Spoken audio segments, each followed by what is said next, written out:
Selamat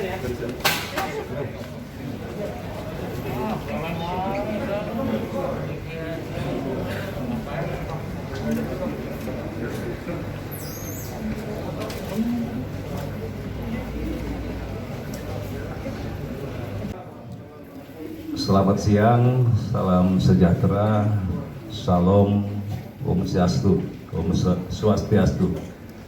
Yang saya hormati Pak Kadif Humas, Irjen Pol Argo, kemudian yang saya hormati Direktur Tindak Pidana Umum, yang saya hormati Pak Kadif Humas, kemudian Direktur Reskrimum, serta rekan-rekan media yang saya banggakan.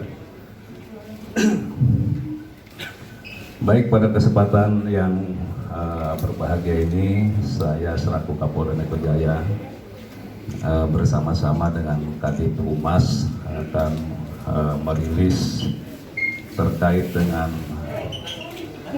untuk saya akan merilis terkait dengan aksi unjuk rasa anarkis yang terjadi pada tanggal 8 Oktober 2020 kemarin. Perlu saya sampaikan bahwa situasi Kamtibmas sampai saat ini, khususnya di wilayah Polda Metro Jaya, dalam keadaan kondusif. Dan tentunya kami selaku Kapolda dan bersama-sama dengan Pangdam, ini kami ke depan akan menjamin keamanan di wilayah hukum Polda Metro Jaya ini. Dan kami dalam hal ini dari Polda dan Kodam sudah mengevaluasi, dan kami sudah melakukan upaya-upaya apel kesiapan, kemudian kegiatan-kegiatan lain dalam upaya mengantisipasi berbagai kegiatan-kegiatan masyarakat yang ada di Jakarta dan sekitarnya. Aksi unjuk rasa itu dibolehkan, ya.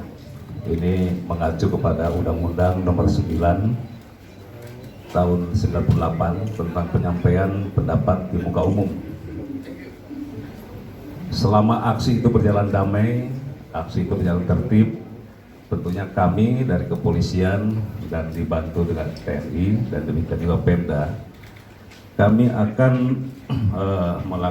akan melayani, kami akan mengawal dan mengamankan. Tetapi ketika aksi itu berubah menjadi anarkisme, kami akan menindak tegas dan tentunya akan melakukan penegakan hukum.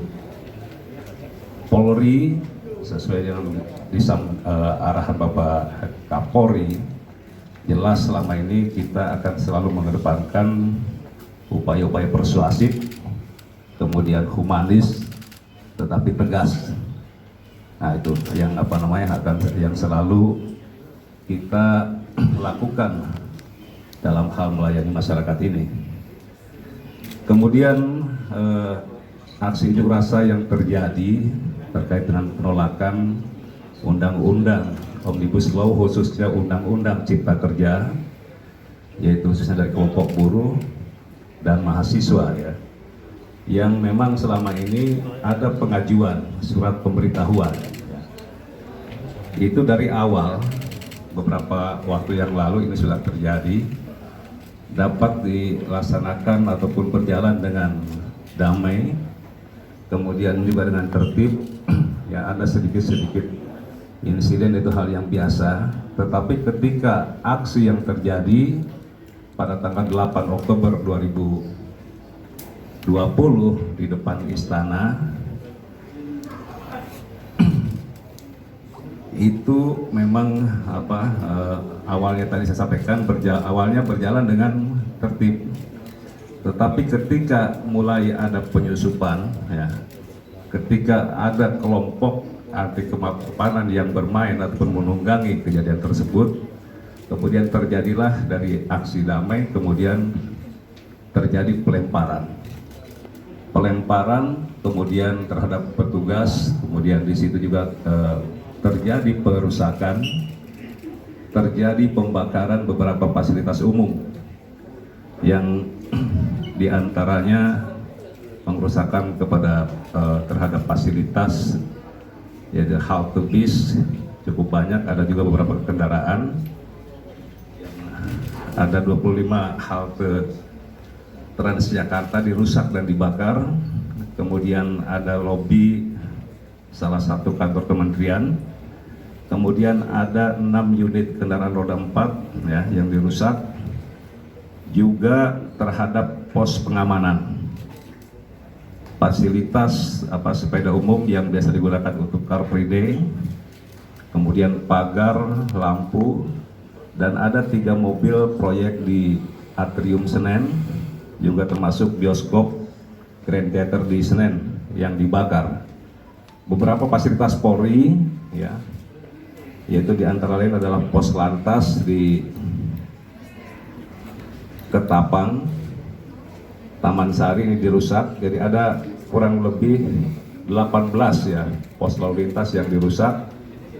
Kemudian Polsub sektor di Majapahit Gajah Mada, kemudian juga ada kendaraan roda 4 dinas di Polres Tangerang Kota, kemudian roda 4 Satuan Sabara di Tangerang Kota, dan kendaraan roda 4 Raimas di Tangerang Kota juga. Ini yang dirusak oleh massa itu. Luka-luka ya, atau korban di pihak kepolisian dan TNI. Jadi ada 29 anggota Polri yang luka-luka, dan sampai saat ini ada 6 yang masih dirawat di Rumah Sakit Kramat Jati, dan 3 anggota TNI tetapi rawat inap, dan juga korban-korban masyarakat yang yang menjadi korban dengan adanya aksi unjuk rasa anarkis tersebut. Kemudian juga perlu saya sampaikan di sini bahwa selama aksi unjuk rasa anarkis, Polda Metro Jaya telah mengamankan yaitu sebesar 1.192 orang. Kemudian dari hasil pemeriksaan ada 135 orang yang berpotensi ditingkatkan ke penyidikan. Kemudian dari 135 orang tersebut yang sudah ditingkatkan ke proses penyidikan yaitu sebanyak 83 orang. Kemudian 54 orang telah ditetapkan sebagai tersangka. Ya, 54 orang ditetapkan sebagai tersangka dan 28 diantaranya dilakukan penahanan. Tadi dari 1.192 orang ini hampir yang kita amankan ini 64% ini adalah pelajar. Jadi banyak mayoritas pelajar, dan mereka kemudian kita pulangkan tentunya dengan syarat orang tuanya datang dan mereka membuat pernyataan. Dan dari sekian yang kita lakukan rapid test, jadi ini perlu diketahui juga 34 reaktif, dan kemudian mereka kita isolasi di rumah sakit Wisma Atlet ya, di rumah sakit Wisma Atlet. Kemudian proses penyelidikan dan penyidikan ini masih terus berlangsung ya, dan dimungkinkan akan bertambah jumlah tersangka ya. Jadi jumlah tersangka dimungkinkan akan terus bertambah. Kami terus melakukan upaya-upaya ya, kita tahu masih banyak para pelaku anarkis ini. Jangan lupa subscribe ya.